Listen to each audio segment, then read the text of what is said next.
Sabe aquelas obras que à primeira vista parecem discretas? Quase tímidas, como se não quisessem incomodar ninguém, mas que na verdade carregam uma densidade emocional que você só percebe quando já está envolvido demais? Pois é, Ten Count é exatamente isso.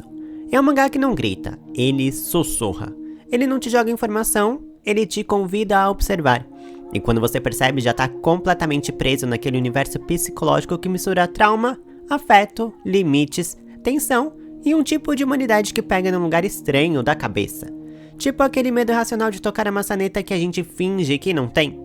E antes que digam, BLzinho de leve, isso aqui é terapia disfarçada de mangá, com romance disfarçado de autodescoberta.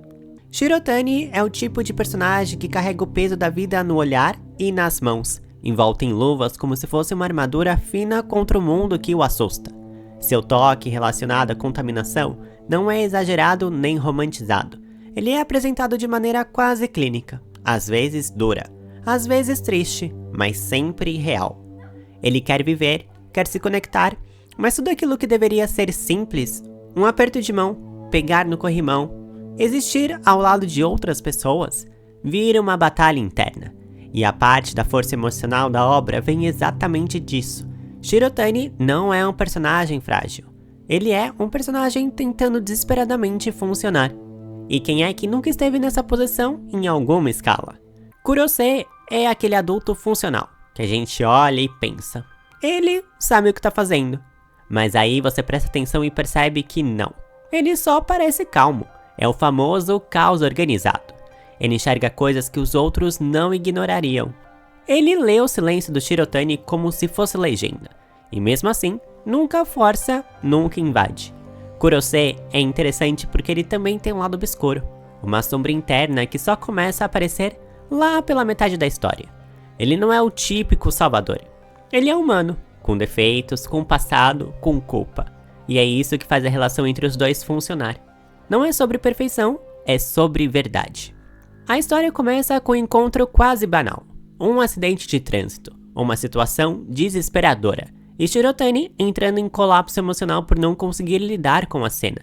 Kurose aparece ali, ajuda, oferece calma e Shirotani vê. Talvez pela primeira vez, alguém que entende sua condição sem julgá-lo.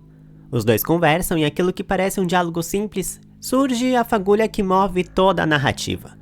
O começo de um processo terapêutico baseado em uma lista de 10 etapas. Um passo a passo de enfrentamento gradativo das fobias do Shirotani. Essa lista é o Ten Count. Não é só um título. Essa é a espinha dorsal emocional da história.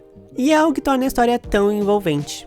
Ten Count não corre. Ele se desenvolve com naturalidade, de uma conversa profunda às 3 da manhã. Lenta, sincera e cheia de camadas. O mangá constrói a intimidade não com beijos ou declarações, mas com silêncios pesados, olhares longos, hesitações, mãos trêmulas, passos tímidos, pequenas vitórias que parecem gigantes. É uma história sobre proximidade. E proximidade aqui não é só física, é também emocional. E é aí que a narrativa brilha. Mostrar como duas pessoas tão diferentes conseguem aos poucos permitir que a outra entre. A construção inicial é brilhante.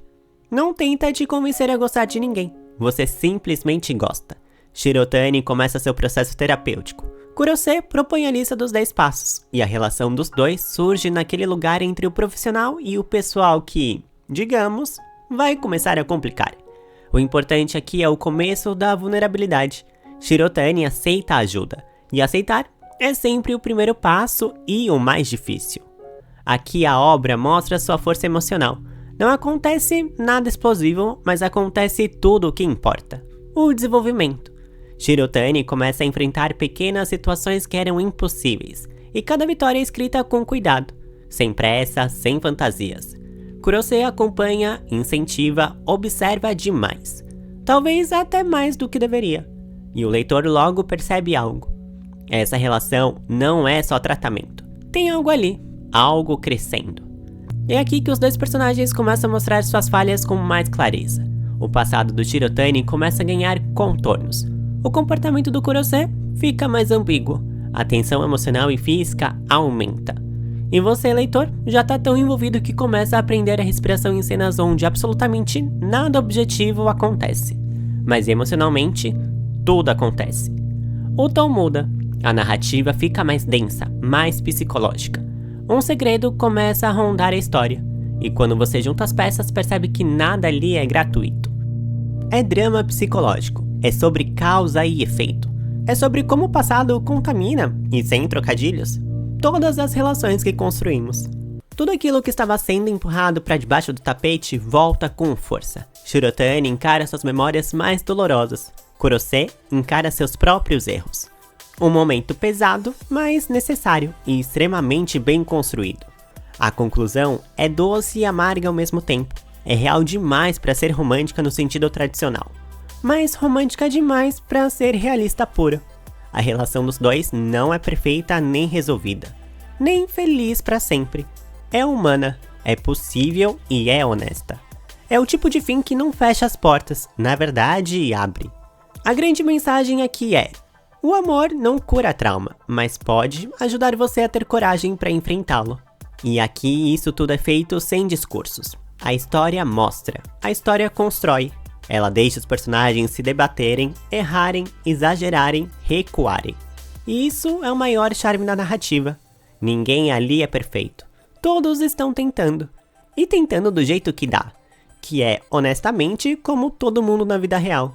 Quando você termina Ten Count, percebe que não ficou por causa do romance. Ficou pelos personagens, pela jornada, pela delicadeza com que a obra trata o psicológico humano, pelo respeito ao tempo do outro. Pela mensagem de que ninguém precisa estar perfeito para se relacionar, só precisa estar disposto a olhar para os seus próprios monstros. E no fim, entende algo simples, mas profundo. Não é sobre chegar ao 10º passo, mas é sobre ter alguém ao seu lado, enquanto você tenta subir o primeiro.